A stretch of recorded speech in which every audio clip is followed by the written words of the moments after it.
On the evening of Halloween, 1993, a family on their way to Cheyenne stopped their station wagon in the middle of a desolate road after seeing a 10-year-old girl walking by herself. They had been alarmed at the sight of the kid wandering around without her parents in the middle of nowhere and wanted to give her a helping hand. The child was dressed in a Halloween costume, a skeleton to be precise, and was later described to the police as disoriented and confused. When the family asked the child what she was doing on the road all by herself, she said that she was trying to find her way back to her hometown, Ataraxia Springs. The father in the family brought out his map from the car, but soon realized that there was no such town in Wyoming. That child, walking by herself on that fateful Halloween night, was me. The events described above are all well documented, and no one is contesting the way I was found. But how I ended up on that road all by myself was never fully explained. There had been no missing children's reports filed fitting my description, and they were never able to locate my parents even though I told them their full names and phone number. All they had to go by was my own story about what happened that night, a story that they couldn't believe. In the end, after several years of therapy, I didn't believe it either. I accepted the fact that I had most likely been kidnapped by sex traffickers, or perhaps even born into that horrific fate, and chosen to forget it and replace it with my own version of the truth. I was taught that when memories contradict reality, it must be the memories that are wrong and not the other way around. It made sense to me, and I slowly came to terms with the fact that my childhood memories were false. It wasn't until last week that I had reasons to revisit these memories of mine. Something happened that made me doubt what all those years of therapy taught me. That's why I've decided to share my story once more. Partly for my own sake, just to make my memories merge with physical reality on the paper, if that makes sense. But also to reach out to others who might have experienced something similar, and might also be wondering if that old, strange memory of theirs might in fact have happened after all. Some of the details in this story are based on the diary entry that I wrote down after I had been found, but I still remember most of what happened vividly. And I remember Ataraxia Springs. It was built around an old tuberculosis sanatorium that had been closed down after the discovery of antibiotics in the late 20s. This detail was drilled into our brains during school since our town took its own history very seriously. The sanatorium itself was built across the lake beside the town, where it was still standing. The older kids had a lot of ghost stories about the run-down building, stories they loved to tell around the campfire on the beach with Ataraxia Sanatorium casting its frightening shadow on the water from the other side of the lake. Other than this piece of history, the town was your average American town. My parents, not my foster parents, but the ones that were never found, were good to me and my older sister. They gave us a happy childhood in a nice neighborhood, and as far as I can remember, if it is a memory at all, nothing was out of the ordinary. Not until that night. Halloween was a big deal in our neighborhood, and everyone always tried to outdo each other with their costumes. This year wasn't any different. The air was filled with excitement, and I really loved the skeleton suit my dad had bought me. My sister was a bit too old for trick-or-treating, but she had promised to do it with me, so that our parents could stay home and hand out candy to the other kids, and most likely have some time to themselves. It was all going well until my sister's punk rocker friends showed up on their bikes. I hated them. They were Ryan, Johnny, and Ashley. They gave the neighborhood a bad reputation, or so everyone thought, and they always teased me. "Hey Marjorie," Ryan shouted to my sister. "Are you babysitting tonight out of all nights?" Ryan continued and said that they were going to the sanatorium. I don't remember what words he used exactly, but he said something about it being the perfect night for it, and that it was a shame that she had me tied around her ankle like a shackle. I was already afraid, looking up at their tall bikes at the end of the cul-de-sac, because I knew what was coming next. I looked up at my sister and grabbed her hand. Back then, I thought of her as almost an adult, even though she was just a teenager. She hesitated, and there was some arguing back and forth until it was decided that she would bring me with them. "Come on, Melissa," she said, and looked at me as my heart sunk into my belly. "What's the worst that can happen? It will be fun for you too, just like one of the adventures in your favorite movies." I said no, but she told me not to be such a crybaby. She didn't want to miss out on her friend's adventure, or on some quality time with Ryan. I was an inconvenience, and although my sister tried to convince me that it would be fun for me too, I remember feeling like a fifth wheel. My sister left me with her friends for a few minutes while she sneaked into the garage to grab her bike. It felt like hours. Ryan lit a cigarette with his Zippo. I couldn't understand what my sister saw in him. With his black mohawk, combat boots, and leather jacket with "fuck you" painted on its back, he looked more like the villain in the Disney movies I loved to watch than the prince. My sister wasn't like him at all. She was one of the popular girls at school, who everybody loved and aspired to be like. And to my mind at the time, it just didn't compute how someone as sweet as my sister could have something for someone like Ryan. It infuriated me. I wanted to run home and tell my mom, but I knew it would just lead to an ugly fight. My sister put me on the carrier of her bike and told me to hold on to her. We took the shortcut through the woods, which meant a bumpier ride. The sun was already setting, and the closer it came to the horizon, the faster my heart beat in my chest. Their laughter echoed between the trees, like hyenas on the hunt. I was so mad at my sister, but also mad at myself for letting her take me along. The water on the lake was still this night, reflecting the dark clouds above. They left their bikes in the sand.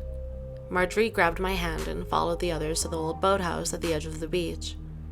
I tried not to look across the lake, where the sanatorium rose up from the treetops like an evil castle from the movies. There was an old rowboat inside the boathouse. A wind was building up outside, sending small waves inside that lapped against the side of the boat. I felt a lump in my throat. Water wasn't my element. I could swim, but if I couldn't reach the bottom with my feet, I used to panic. So sitting in a fragile old rowboat with a bunch of renegades didn't sit well with me. I held my sister's jacket as tight as I could in the boat. Ryan kicked the boat out of the house and grabbed the oars.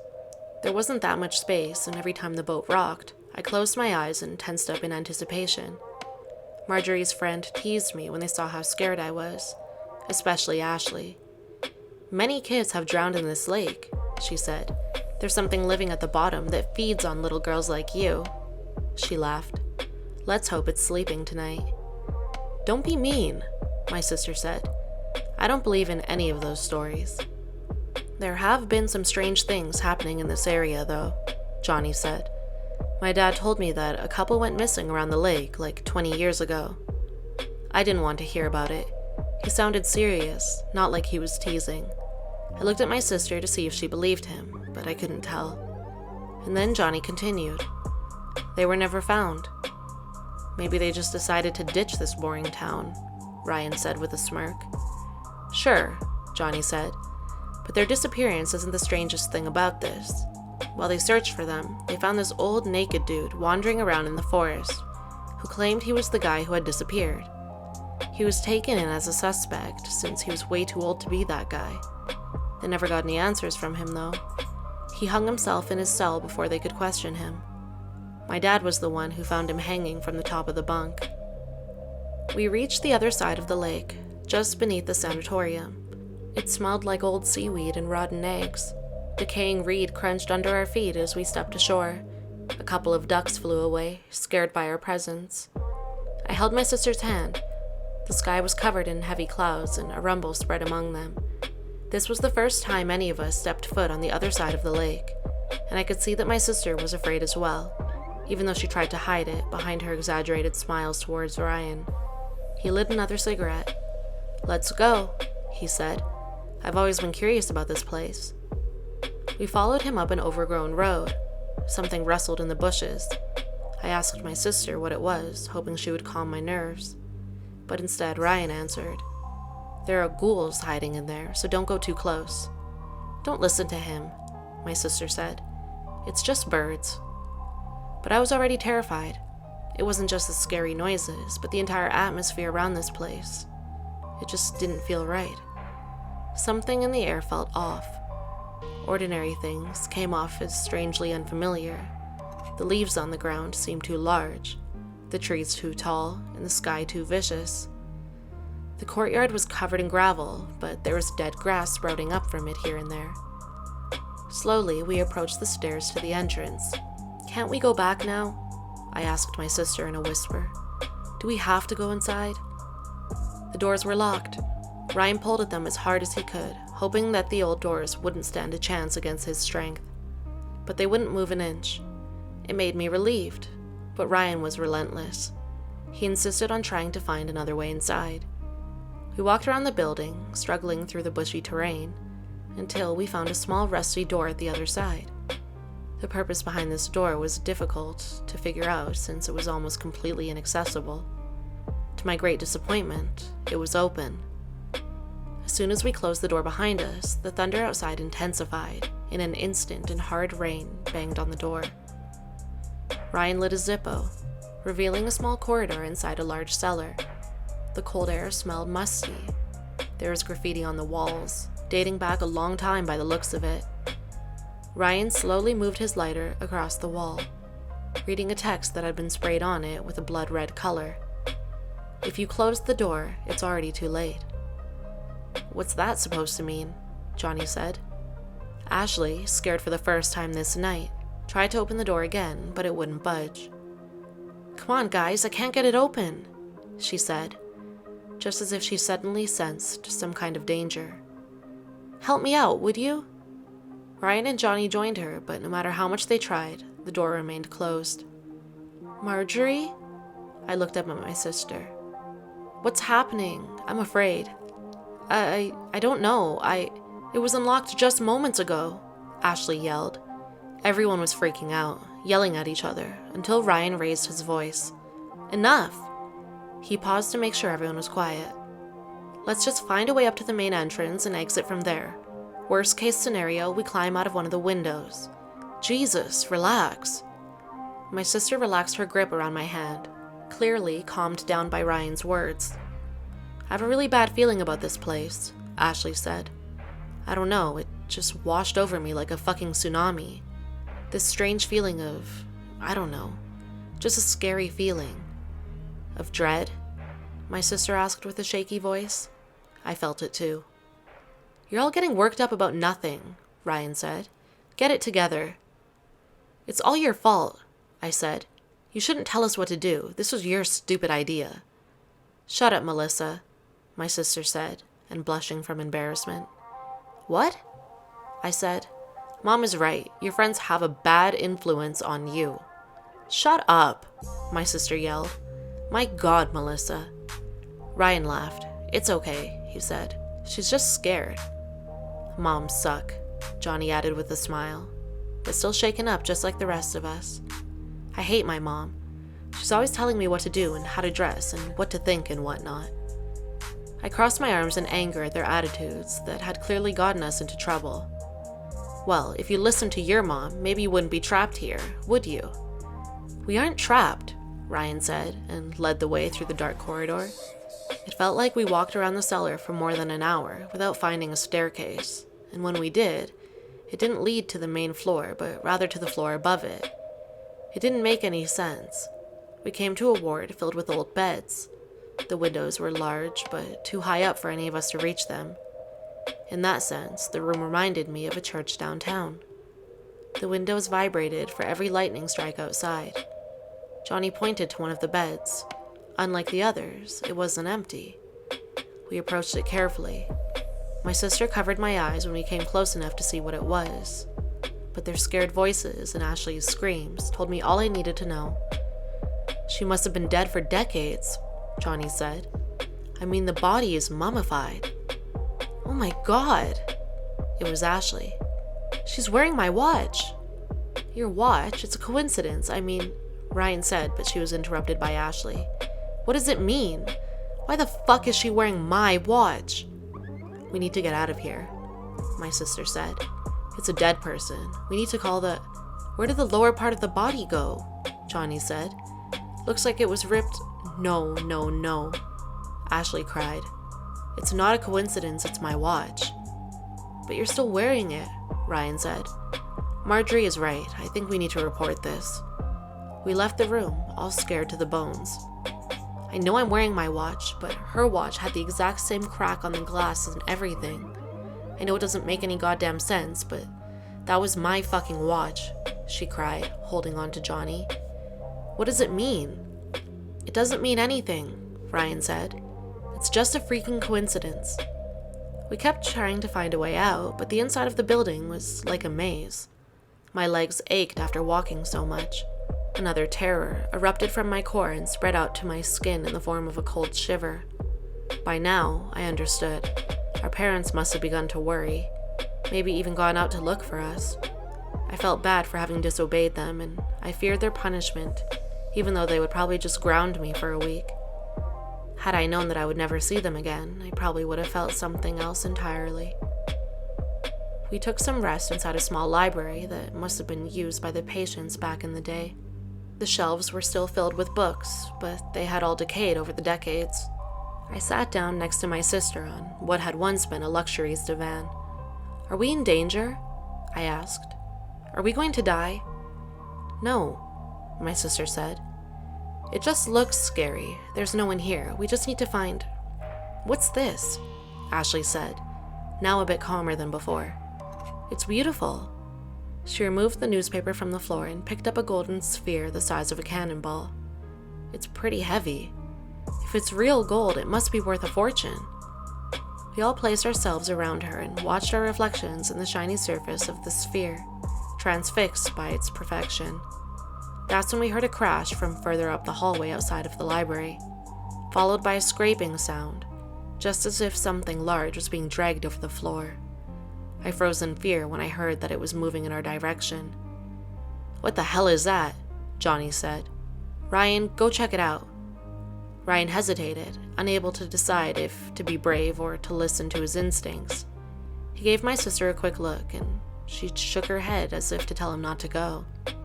The most horrifying sound I've ever heard came from whatever it was slithering through the hallway. It sounded like an oversized pigeon, but also like the snickering from an old witch. Dude, I'm sorry, Ryan said. There's no way in hell I'm going out there. We retreated to the next room, a recreational room with a pool table. Ashley still held the gold sphere in her hands. Another crash. Just outside. It sounded like the entire door or some of the walls of the library had been completely destroyed. The cooing and the snickering intensified. There was excitement behind it. The same kind of excitement you would expect from a starving hag in a fairy tale who's just about to feast on an innocent child. We were all standing beside Ryan, looking into the library. A shadow appeared on the floor, followed by an enormous gray hand with claw-like nails. We all screamed in unison and backed up against the pool table. But there was nowhere to go from here. The hand grabbed the floorboards and dragged whatever body it was attached to closer to our room. I was so scared that my knees were shaking. The menacing cooing was so loud now that I had to put trembling fingers in my ears. My sister repeated the prayers she so reluctantly told in church. There were tears in her eyes. Another giant hand dragging its body even closer, but still not into view outside the room. Help me out, Ryan said. He picked up a few books from the floor and lit them on fire with his lighter. Johnny joined him. I'm sure my sister would have helped as well, but she had to take care of me. Ashley dropped the sphere and hid behind the pool table, crying hysterically.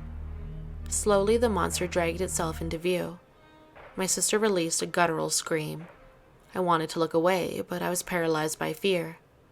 The creature faced us. It was nothing more than a giant, saggy head that pulled itself forward with its long arms that were attached to its temples. A few long strands of black hair grew on top of it, and it had a long, crooked nose above its terrifying mouth.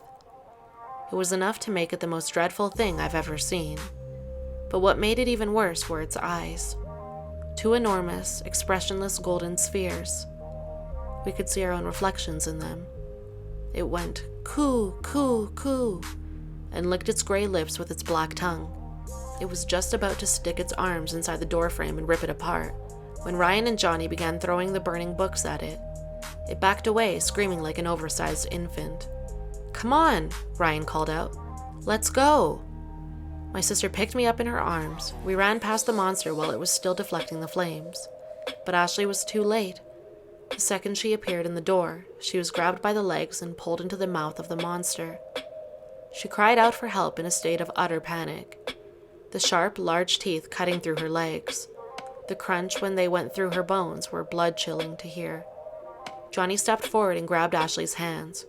He pulled until the threads still attached to her legs separated. We dragged her into the hallway, leaving a trail of blood on the floor, and continued into another ward. Ryan and Johnny put her in a bed. She was still alive. The old sheets quickly turned red from the blood pouring out from beneath her waist. "We're back," she said. Can't you see?" Johnny cried at the bedside. "No, we'll get you to a hospital." The cooing echoed through the hallway. No, Ashley said. "This is it for me. I love you. Now go." Johnny kissed her face as she lost consciousness. No, don't. I love you too." "I'm sorry," my sister said, "but it's almost here. We have to get the fuck out of here." The monster spat something out that landed with a bang outside the door. It was one of the golden spheres. "Coo, coo, coo, coo." It sounded hungry. We ran for our lives. More hallways, more staircases, more wards and offices, but no exit. However impossible it may sound, the building was bigger on the inside than on the outside. The cooing died out behind us. We slowed down. My sister put me down on the ground and let me walk by myself. She was too tired to carry me any further. "This place goes on forever," Johnny said. "It's a nightmare. There's no end to it. That text on the wall, it was right. Too late. We're just running in circles. Going back in time? My God, Ashley. It was really her that we saw." "There's a way out," Ryan said. "We just haven't found it yet." "What's wrong with this place?" my sister said. "It's like the laws of nature don't apply here, and that horrible thing back there. Are there more of them? It must have come straight out of hell. It spat one of those balls out. Did you see that?" "Hell is a place on earth," Ryan said. He tried to light a cigarette, but his hands were shaking too much. Those golden spheres looked like its eyes. Perhaps their eyes, too. It spat them out to see further, you know? It appeared when we found the first one, and it sped up after it had spit out the second one. I screamed. "What is it?" my sister asked. "Bugs," I said. "Look around that crack." Hundreds of them were crawling around a crack in the floor. Small black beetles with green spots on their backs. I hated bugs. "It's okay," my sister said. "Just don't step on them." "I've never seen a bug like that before," I said. We moved forward until we came to an empty swimming pool. Several golden spheres lay at the bottom of it, shining in a strange moonlight coming in through the windows at the other end of the room. The faint cooing started as soon as we saw them, now coming from several different directions. I cried, but not because of the cooing. I was seeing something in the corner of the ceiling, a black shadow that slowly unfolded itself. "There are more of those heads," Johnny said. "Can you hear it?" "What is that?" Ryan said as he saw the shadow. One leg after another extended out of the shadow until 8 long, monstrous legs had appeared out of its body, like an enormous spider. We ran next to the pool to get to the exit at the other end of the room. The spider quickly came down from its hiding spot, climbed down the pool, and continued towards us. The legs weren't attached to a body of their own, but to the back of a decaying human body. I screamed for my sister to pick me up, but there wasn't any time for that. I had to run, faster than I had ever run before. "Holy shit," Johnny said. "Oh God, no." The spider was just about to pierce me with one of its legs when we entered the door, which fortunately was too small for the spider to enter. "Holy fuck, that was close," Ryan said as we ran further away from the swimming pool. No, Johnny continued, tears forming in his eyes. "How is this possible? It can't be." "At least we got away from it in time," Ryan said. "Let's hope we don't end up back." "It's not that," Johnny said. "The body," he cried now. "The dead body attached to those fucking legs. It was wearing my jacket." "Oh God," No! Maybe it doesn't have to happen like that, my sister said. Maybe we can avoid it. It didn't work out so well for Ashley, did it? Johnny said. And besides, how do you avoid something like that? We don't know how it could happen in the first place. Calm down, Ryan said. Let's stay focused on the here and now, okay? I'm feeling a breeze. Are you feeling it too? He was right. We all felt it. Thinking it was an exit, we ran in the direction of its source. But it wasn't a way out. At least not the one we had been looking for. We came to a large balcony with open doors, looking out over an unimaginable view. I told you, my sister said as we stepped out onto the balcony. We're in hell. In front of us, a landscape made out of living flesh and bones spread out all the way to the horizon beneath scarlet sky. The ground itself was moving, as if it was breathing, and the leafless trees moved their branches like tentacles. Enormous creatures walked across the surface, fighting each other, and the flesh of the screaming birds above us was exposed to the weather. A strong scent of rotting meat and brimstone filled the warm winds. Slowly, a dark gas giant with violet clouds rose to the sky like a black sun, and the monsters howled excitedly to the sight of it. I don't know about hell, Ryan said, but it definitely isn't Earth. Millions of bugs erupted from large pores in the ground, swarming in front of the colossal planet climbing the sky. A few of them landed on the balcony. It was the same type of bugs we had seen earlier. And then Johnny sneezed, followed by what looked like a panic attack. Fuck, he said. It crawled into my nose. Seriously? Ryan asked. I can still feel it crawling around inside my sinus, Johnny said while trying to blow it out through his nose. Help me, please. I think it's eating its way. He sounded dizzy. Let's get back inside, Ryan said, even though we were already running back. We didn't get far until Johnny fell down onto the floor, convulsing and foaming at the mouth. My sister picked me up, knowing full well what was about to happen. But Ryan sat down next to Johnny and tried to help him in whatever way he could. But there wasn't any hope for Johnny. The convulsions turned into jerks and jolts, erupting from his back. Ryan stood up, pale from the sight of his best friend shaking uncontrollably in front of him. After about a minute, the seizures stopped abruptly. Johnny opened his eyes, a bit groggy. What happened? He said. Why am I on the floor? Are you okay, man? Ryan said, smiling. I thought you were going to die. My sister wasn't convinced and took a few steps back with me. Yeah, Johnny said, smiling and trying to get back up on his feet.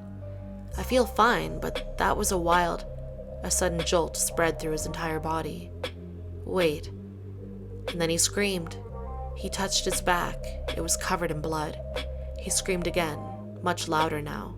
I heard his jacket being torn apart from the inside, and a slimy spider leg grew out from his back.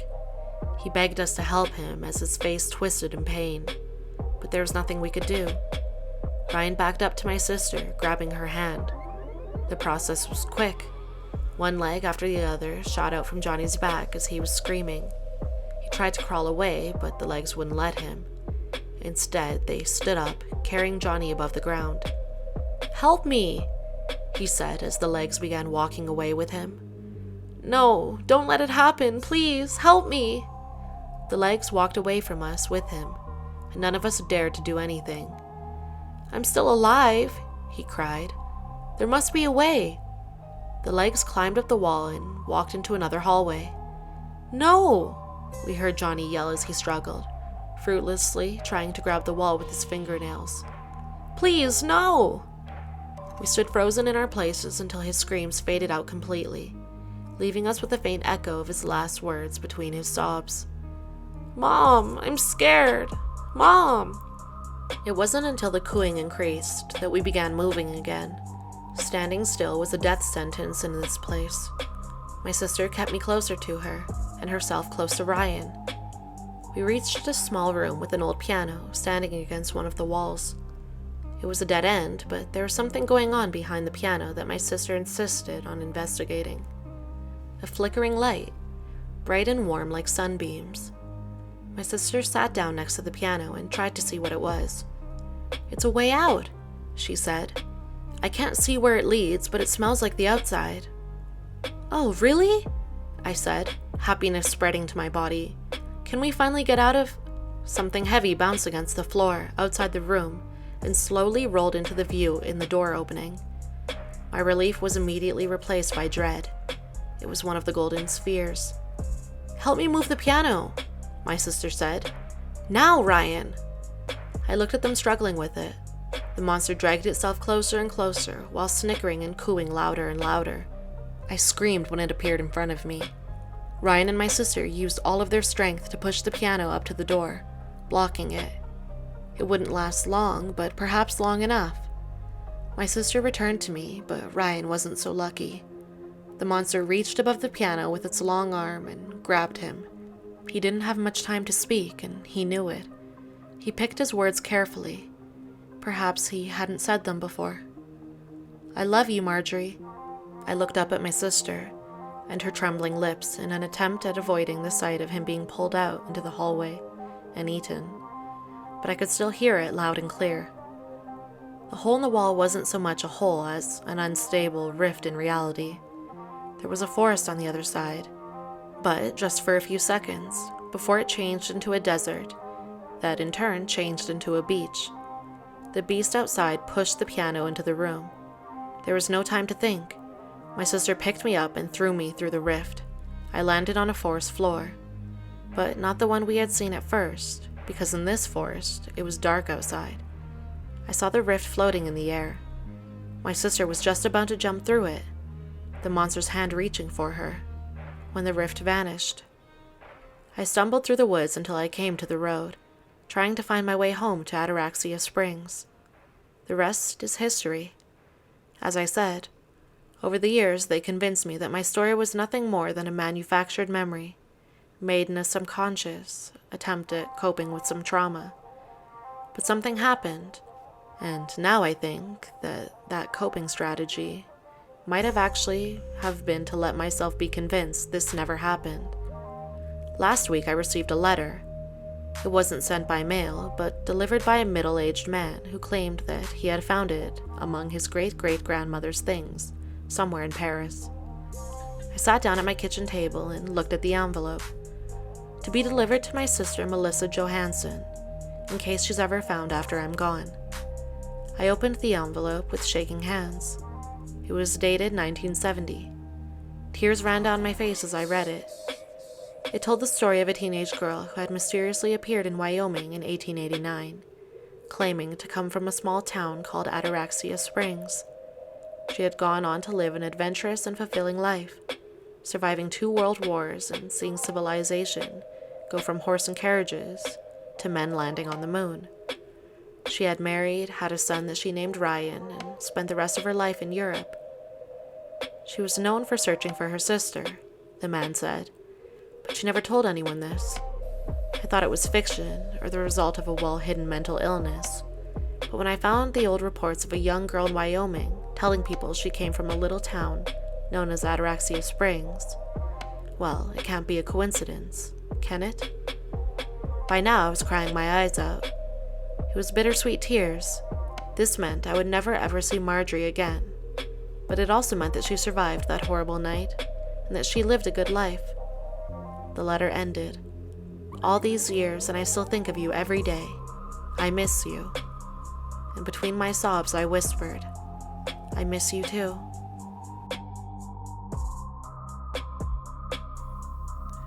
Nine rules for the security guard on Halloween night at the cemetery.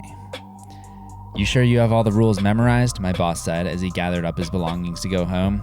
Yeah, sure thing. I got 'em all up here, I said as I pointed to my head. He gave me a little nod and headed out the door of the small office to go home. My boss was a little off, to say the least. This was my first month as a security guard at a cemetery right around the corner from my residence, and I had just gotten out of college about 3 months ago. The last month of shifts have been nothing but boring, sitting around, checking cameras, and doing rounds through the cemetery, making sure nothing is out of order. Exciting, right? I needed a source of income, and this was the best paying job I could find. No real experience needed, the flyer said. My take was that they were desperate to find someone fast, so I took advantage of that. I was hired the day that I found the flyer over the phone, and I never even found out the guy's name. Once I came in on my first day, my boss gave me no training, no do's and don'ts, just a verbal list of 9 rules I had to follow and memorize before Halloween night. These rules are to be followed only on Halloween night, he said. You must follow these rules the exact way they are told to you. If you mess up even a small part, well, you won't mess up, because I trust you to follow them word for word. I looked at him, confused because this sounded almost like a threat. Nonetheless, I pulled out my phone and started an audio recording so he could record the list. Once he finished telling me the rules, I was in absolute disbelief. This guy is insane. No wonder why no one wants to work here. This guy is actually insane, I thought to myself. I know every place has certain rules to follow, but to designate a set of rules, insane rules for Halloween night only? I guess you won't know how I felt until I tell you the rules that he gave me, word for word exactly how he told me, straight from the recording. Rule number 1. On Halloween night, please arrive at 8:30 p.m. No earlier, no later. Do not walk in these doors until it reaches 8:30. For the love of God, please. Rule number 2, stay inside the office until 9:15. Do not leave. Keep yourself occupied, but do not check security cameras during this time. I'll make sure to turn them off before you get there, so there's no temptation to peek at them. This might be one of the most important rules. If the monitor turns on by itself, do not look either. If for some reason you look and you see it's revealed the A section of the cemetery, you must turn off the lights of the office and hide. If it reveals the B or C section and you look at it, your only option is to run. Good luck with this. To make this easier, just cover the monitor with a jacket or blanket, because you will not want to see what happens out there this time on Halloween night. Rule number 3. After 9:15 strikes, you'll only have 30 seconds to get out of the office. Leave the door unlocked. It is possible you will pass an unnaturally tall figure with no facial features. This is not a Halloween costume, and you must tell him good evening and look him right where his eyes would be. If he doesn't respond, continue on your way to patrol the cemetery. If he says anything at all, you must stand completely still. Do not move a muscle. He might walk around you, but if you keep still until he's done, he should walk away with no problem. Go into the office and slam the door behind him. Rule number 4. You'll make your way to Section A. Once you inspect Section A, you'll realize the gravestone titled James R. Hackney is being dug up completely. This is not out of the ordinary. Do not, and I mean do not, pay any attention to what is inside of the 6-foot hole in the ground. You will not see the rest of your shift if you look down into that hole. Just keep walking to Section B and do not look back. Rule number 5. As soon as you cross the bridge from Section A to B, you'll notice about a dozen shadow-like figures standing around in a circle around the big oak tree to the left of the bridge. Please listen closely to what I'm about to say. You must find the figure wearing the black top hat. You'll walk up behind him and ask, "Am I clear?" If you hear a voice from inside your head say continue, then you carry on to Section B. If you don't hear anything, you must wait. You can look over to the section at this time, but I recommend keeping your eyes down. Trust me, there'll be no physical harm to you if you look, but I can't promise you'll be emotionally intact after looking. Rule number 6. Once you get the go-ahead, continue on to Section B. You may walk around and do what you normally do every night here. The only catch is you must stay in this section until 10 o'clock. It should be 9:30 to 9:45 by now, so you won't have to wait long. After the time crosses 10, continue on. Rule number 7. After walking out of Section B, you'll notice a strange temperature change and lighting change. The time will have jumped to 2 a.m. after the crossing. Do not panic, and please do not answer your phone. Your phone will be ringing constantly. As soon as it starts ringing, you'll stand still and not move until it stops. It'll be calls from your mother, father, siblings, girlfriend, boyfriend, anyone you can think of. You must not answer these calls. It is not actually them calling. It is in fact the man that you saw earlier, the one with no facial features. He is trying to lure you back into the office. You must stay away from that office until I tell you to go back. Your phone will stop ringing after about half an hour, which leaves you at about 2:30 a.m. You can continue on at this point. Rule number 8. You'll notice another time jump, this one 2 more hours from 2:30 to 4:30. If the time still says 2:30 after the call stop, you're in trouble. Unfortunately, there's nothing you can do here. You messed up a step at some point if you end up here. You can finally finish your inspection of Section C. You must be prepared for a woman covered in blood to run up to you begging for help. She'll be asking you where her baby is and if you can come fast to help her. Do not be startled, no matter how loud she yells. Tell her you will meet her outside the cemetery in 10 minutes for her to wait there. She'll run off in the opposite direction, and that's how you know you succeeded. There will be a lot of towels and rags all over the ground just covered in blood in Section C. This is the only maintenance you'll have to do. Just pick them up and dispose of them in the waste bin closest to you. Rule number 9. After completing this final task, you must run back to your office. Do not look anywhere but ahead of you. You will see figures everywhere, but you'll hear your name being called from voices that you think you recognize. Just keep running. Once you reach the office, you'll see the faceless man leaving the office building. It should be 5 a.m. at this point. He will stop you and either say good work or nod at you, and you'll slowly walk into the office and close the door. For the remainder of the shift, you can check the cameras, sit down, go on with your shift until I come inside to start my shift. Or he would say, come with me. If he says come with me, you will run and lock yourself in the office. Do not fall for his calm, monotone voice. He is anything but calm if you mess up. Do not let him in and wait for him to stop banging on the door. Once this stops, cover your eyes for the last hour of your shift. Don't look around until you hear 3 knocks on the door. This will be me to relieve you of your shift. You won't be called in for a few weeks to come to terms with what you've seen, and you'll be paid a handsome amount of money for your duties. Now that you've listened to the rules as well, I hope you can understand my initial suspicion and why I was so baffled. I thought this was a joke until I finished my shift. After I arrived at 8:30, my boss left, and I decided I was just going to follow the rules given to me, to humble him and to be a good sport of the prank. I didn't check the cameras, I headed out the door. After going outside, the brisk fall air hit me, and I saw a tall man walking up to me. I looked at him, and he was actually faceless. It looked so real, and kinda gave me the creeps. I almost forgot to tell him good evening. He looked at me, well, I think he did, and he continued on through the door. I shivered a little as I headed on straight to Section A. I arrived at the entrance and searched for James R. Hackney's grave, a grave I always saw as it was the biggest one there. To my disbelief, it was actually being dug up. I felt sick to my stomach that they would go this far to scare me, so I hurried past the grave as a wave of uneasiness came over me. This can't be real, I assured myself as I headed across the bridge to Section B. I scanned for an oak tree. When I finally found it, I noticed the figures my boss warned me about. I instantly spotted the one with the top hat. I unsteadily scurried over to him and asked, "Am I clear?" No answer. As I stood there waiting for an answer that never came, I decided to look away from the man and peek over to Section B because surely the pranksters wanted me to look since they warned me against it. I froze and felt pins and needles in my hands as I saw myself standing there in the distance. At least what looked like me, except I was taller and covered in blood. As the figure that presumably was me stared back, it let out a screech and started running towards me. I was startled and absolutely mortified by this and turned around to run. I looked back, and as it reached its arms out, it completely vanished. As soon as it vanished, I heard a voice from within my head say, "Continue." At this point, I had a million thoughts running through my head as I started to realize whatever was happening was somehow impossibly real, and I felt my mind switch from confused to defensive. I inspected the area until 10 p.m., constantly looking over my shoulder. I checked my phone and saw it was time to move to Section 3. I felt exactly what I was told, a temperature change, and saw the surroundings just get a little bit darker. It was noticeably colder. No way, I told myself as I reached for my phone, which displayed 2 a.m. Before I could form another thought, my phone rang right on cue and stopped dead in my tracks. Dad, the phone displayed. I stared back at the phone as I looked at it. Those 3 letters. I never knew my dad and definitely had never saved him in my phone.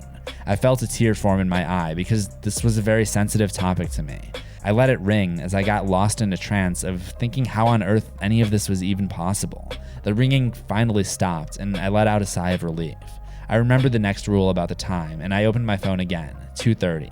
I kept moving on with some stray tears in my eyes, watching my phone turn from 2:30 to 4:30. This was a relief to me because I knew that this was somehow real. I realized I have done all the steps right to this so far. As I started inspecting Section 3 with cold fingers and numb toes, I heard screaming. Naturally, this scared the hell out of me, and I jumped out of my shoes. I snapped my head around to a blood-covered woman screaming, "My baby! I can't find my baby!"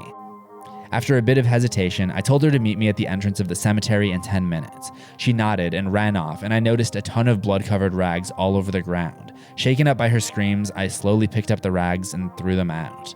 I looked around and ran back to the office. The whole run, I didn't see anyone, didn't hear anything, which was weird because my boss said otherwise. I'll count my blessings here though, and find myself in front of the office finally. The man was leaving. This time, I looked at him in complete terror as he turned my way and said, "Come with me." I wasted no time running past him into the office and slamming the door behind me. "What did I mess up?" I yelled over the sound of the banging on the door as I pulled a jacket over my head. I shivered in fear for the entire hour until I heard 3 knocks on the door. I shot up, threw the door open to reveal my boss, and revealed, "What the hell did you just put me through?" I was mad, although relieved to see him, who looked a lot more colorful and lifelike than he has in the past. He looked at me and smiled. "Go home, kid. Get some sleep." I yelled back, "No, I want answers. You can't just tell me to go after the night I just had." He looked at me and said, "You took care of the cemetery, kid. I thank you for that." He held out his hand for a handshake. "The name's James Randall Hackney, and I've been dead for 200 years. Every Halloween, I leave the cemetery and recharge so my physical body does not perish. You covered me last night, and I thank you for that." It didn't take me long to recognize his name as the name on the gravestone that was dug up. I stared back at him, mouth wide open, speechless. I walked out of that door, packed my house up, and never came back to the town again. The sky is black. Not dark, I should say, but black. The street lamps flicker red by the road at the end of the drive. The trees bend and sway, disturbed by the force of the wind beyond the windows. I draw the curtains closed and retreat into the house. I intend to keep them that way for the next 12 hours. I cannot risk anything or anyone seeing me inside. I hunker down at the bottom of the stairs, about 8 or so feet from the front door. I pick up the script to my left in shaking hands, reading through it for the 10th or 11th time this evening. I have to be ready. I have to know exactly what to say. A quick glance up to the clock near the ceiling to my left shows me that the minute hand ticking slowly but steadily towards 9 p.m. It's nearly time. My heart pounds deliriously. I'm the only one in the house right now. My roommates all managed to secure transport home to spend the night with their families. I wasn't so lucky. I was relying on my car, you see, but a punctured tire and an idiotic lack of spare saw me stranded here. There was no bus tickets left, no trains, so it'll be just me this year, by myself in the house, alone. The ticks of the clock seem to be growing louder. They rise up above the wail of the wind through the walls. I look around the house from my position by the stairs. I think I'm sufficiently prepared, as prepared as I can be. All the curtains are drawn, all the lights are off. I have a small supply of food and water to my right. I have a bowl, full to the brim with salt to my left. And I have the script. I have the script. The minute hand passes 12. 9 p.m., October 31st. Halloween night has begun. My stomach lurches in distress. Don't panic, Curtis. Don't panic. You've survived the night before, and you can do so again. Tick. Tick. Tick. The wind ebbs and flows like a tide. The distorted red light from the street lamps flicker through the fabric of the curtains in the living room to my right. But my gaze remains firmly on the door directly in front. My fingers clench and unclench. Maybe I'll be lucky, I think to myself, swallowing. Maybe no one will come for me tonight. And this belief grows in strength for 25 whole minutes. My confidence builds and my courage too along with it. And then comes the knock. My resolve shatters and I am beset by a flood of icy terror. Curtis, don't panic.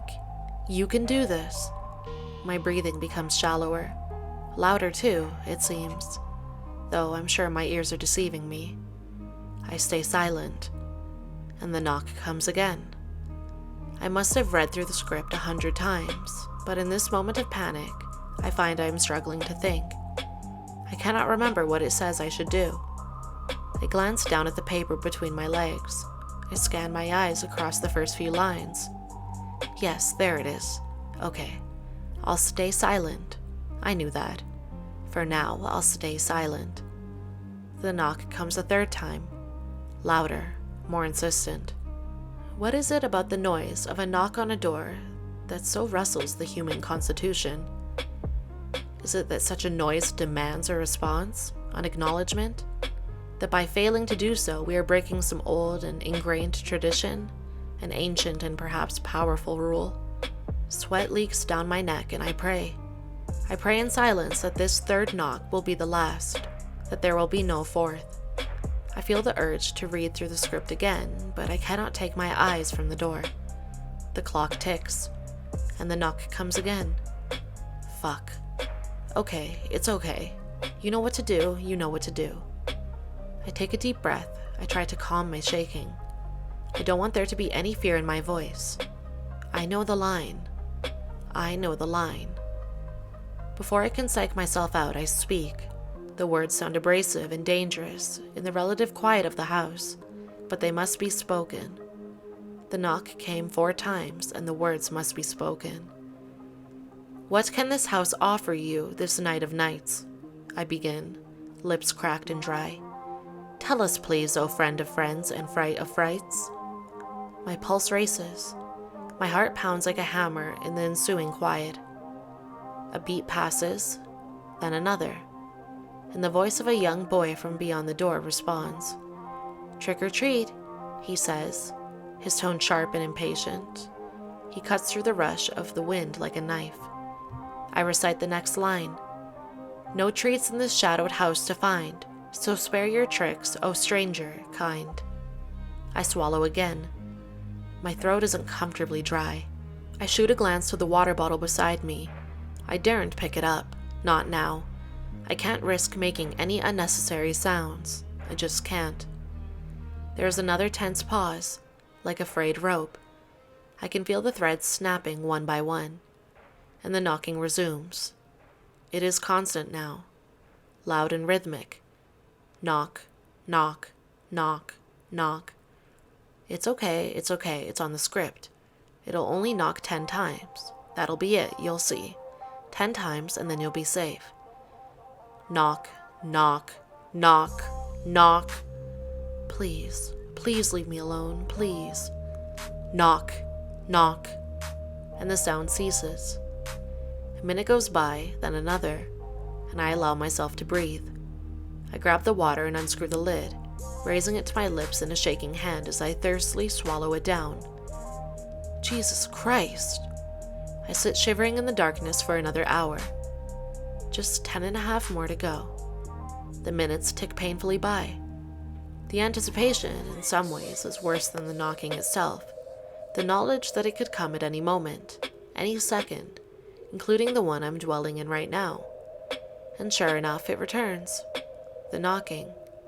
My focus is once again primed as my body tenses in response. I wait, sitting in silence as the script demands. The knocking comes again. Then for a 3rd time. My chest rises and falls. And, as with before, the knocking sounds for a 4th and terrible time. I speak the line. What can this house offer you this night of nights? Tell us, please, O friend of friends and fright of frights. A girl's response this time. And there's no pause. Her words come at once. Trick or treat. Sharp. Agitated. I reply. No treats in this shadowed house to find, so spare your tricks, O stranger kind. A deep and angry hissing begins beyond the door. It rises sharply in volume. Goosebumps shiver up my skin in distress, but I stay put. I stay exactly where I am, and I keep my mouth tight shut. My eyes, however, are wide, drinking in as much of the faint and feeble red light that shines through the curtains as possible. The front door stands shrouded in the gloom. The hissing rises. It rises and rises all around me, climbing to a peak. And then it is gone. The sound drifts away on the wind. There is no more knocking. I sit despairingly in the quiet dark for another long hour. I hate this. I hate being alone. I can't believe I was so foolish. Would any of my roommates have allowed me to have gone home with them if I'd asked?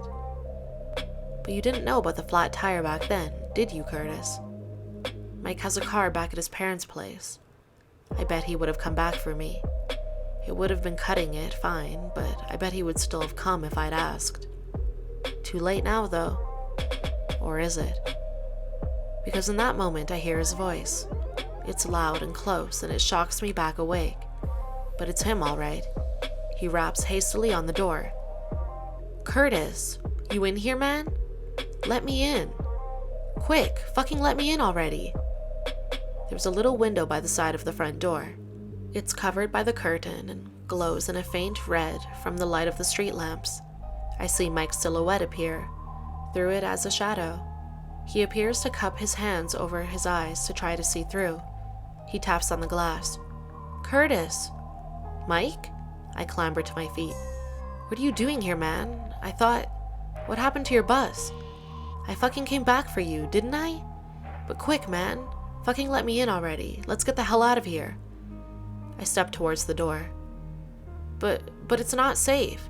How did you make it here, Mike?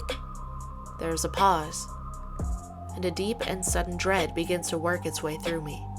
With every step I take towards the door, I feel heavier and heavier. Mike does not respond. He raps on the door again, loud and desperate. But his shadow. I can still see his shadow. I can see his silhouette through the curtain, and the shadows of both his hands are still clearly visible. Yet the knocking comes again. Oh no. My stomach drops. In my panic, I race to the living room. I peel back the curtain just a fraction, just enough for a single eye to look around my front door. There is no one there. Just a cluster of leaves caught in the air that blow away on the breeze. Movement catches my eye. I look to the right. The trees groan under the duress of the wind, illuminated and highlighted in red. Beneath the furthest, flickering street lamp, the one at the end of the street, a dark tide of formless void has begun to spill its way from the shadows and blow like smoke along the road towards the house. I stagger back and away from the window and crash down into my spot by the stairs, gasping in terror. I fucked it. I fucked it. I fucked it. I fucked it. I grab the script in my shaking hands. The situation is too specific. There's nothing in here that tells me what to do. They're coming, Curtis. My eyes dart from left to right, up and down, and the knocking comes again. It keeps coming. It does not stop with the 4th or 10th knock. But I answered the first, didn't I? At the heart of it, that's what I've done. Trickery aside, a knock came on the door, and I failed to answer with the appropriate lines. And then you open the curtains too. Curtis, you fucking moron. I put my hand to my head in panic. I suppress a desperate scream. My eyes shoot to the right. A myriad of shadowy shapes breeze past the curtains outside. Another series of knocks reverberates through the door, a different pattern alongside the first, and they keep coming. More knocking. Trick or treat, come the voices in a series of long, low whispers. The door shakes. I try to respond, but my confidence, false as it was, has entirely evaporated now. My voice is trembling and rich with fear. What can this house offer you this night of nights? Tell me, please, O friend of friend and fright of frights. That's not right, is it, Curtis? It's tell us, please, not tell me, please. My stomach lurches, and I struggle to hold down a throatful of vomit. It's only right to share, come the voices. Lies make us cry, Curtis. The door creaks and cracks. The wind howls. I watch in horror as the door handle starts falling apart in front of my eyes. As the knocking grows louder and louder, I watch as little pieces of metal fall from the keyhole. I watch as the handle is knocked looser and looser with every second that goes by. I cannot believe that it has come to this. I shoot a glance up at the clock. 12:01 a.m. 1 minute past midnight. It's barely been 3 hours. How could it have gone so wrong so quickly? But I have one final chance, the last-ditch resort, the nuclear option. I grab the script and scan the final lines. I can't afford to make any more stupid mistakes. Not now. Beyond the page and out of focus, I see the door start to crack at the edges. Red streetlights start to spill into the house. You need to share, Curtis, come the voices, louder now. I grab the bowl of salt. My hands shake violently as I spill its contents all around me in a rough circle, being careful to ensure that there are no gaps and no break in the white. I complete the circle and put the bowl between my legs, grabbing hold of the script and grasping it tightly in my hands. I risk one final look at the door as the knocking reaches a terrible crescendo, and I screw my eyes tight shut. 3 hours down, 9 to go. Just have to make it to 9 a.m. That's all. That's all. and my ears are met with the sound of splintering wood. The sounds of hundreds of footsteps, like running children, surround me. My hair is blown back from my face as the wind is forced into the house. I want to look. I want to peek so badly, to see what it is that has enclosed me, but I do not. I resist. "Are you going to share now, Curtis?" the voices ask me. "Please don't make us hurt you." "We don't want to hurt you, Curtis. You need to share." They're so close to me. I can feel them. I can feel their cold breath with bursts of wind. My eyelids are shut tight, but the levels of low, red light behind them shimmer and change. The hairs on my arms stand up on the end when they get too close, but they don't touch me. So I try my hardest. I ignore their whispers and their bouts of tears and their occasional screams, piercing as they are. I ignore them when they beg and plead to me in the voice of my friends and family to help them. I ignore them when they promise me that they'll leave me alone if I just indulge them for a second or two. I cannot afford any more slip-ups, not a single one. So I grit my teeth, I focus on the sounds of the ticking clock, and I suffer through the longest night of my life. My thirst and my hunger grow more pressing as the hours creep by, but I ignore them too. I stay motionless in that circle of salt for the entire time, the rest of the remaining night, hour after hour after hour. "Please," I think to them, to myself desperately, bitterly, "please let me survive this night. Let me make it to tomorrow. Please." The clock ticks, and slowly, gradually, the red glow of the street lamps that flickers beyond my eyelids is replaced with the faint and familiar light of the pale dawn. Slowly but surely, and steadily, the whispering dies away. The wind fades. I brace myself to endure one final scream, one last desperate push or plea from the voices, but nothing comes. The wind stops entirely, and the day grows brighter and brighter, and I listen in silence to the pounding of my heart and the ticking of the clock. Tick, tick, tick. A bird sings somewhere off in the distance. It's high and friendly. A small chorus joins in. Cautiously, carefully, I open an eye.